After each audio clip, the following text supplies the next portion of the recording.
你好，我係 Isabella，我哋依家一齊睇下香港股市最新動向。上個禮拜港股表現真係好搶眼，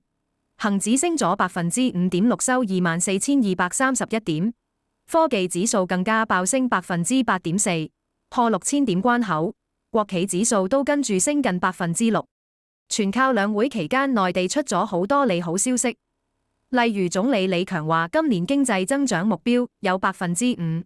仲話會發超長期國債支持內銀股，內地股升勢帶動埋港股，尤其科技股最威水，長和同埋快手都升超過25%。不過要留意，個市波幅好大，恒指高低位相差2122點，科技指數波幅仲超過15%，反映市場情緒有啲緊張。雖然港股升勢勁，但外圍風險未散，美國特朗普又放風話要對中國加關稅，尤其針對汽車同科技產品，搞到美股上周跌到好慘，道指跌2.4%，納指更插3.5%。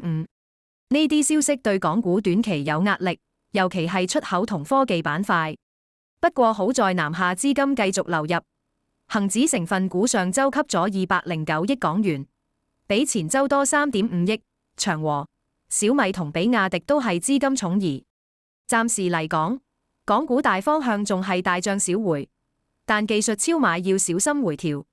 如果跌穿22,500點，可能要調整多啲。展望下周，市場焦點會放喺兩會後政策落實同美國關稅細節。科技股雖然有資金追捧，但阿里巴巴同美團上周分別流走47.6億同18.5億港元，反映部分投資者開始獲利。另外，恒指成分股有近一半股份進入高估值區，顯示追貨風險增加。策略上可以揀啲政策受惠股，例如新能源同基建，避開受關稅影響嘅出口股，等個市回調再分段吸納。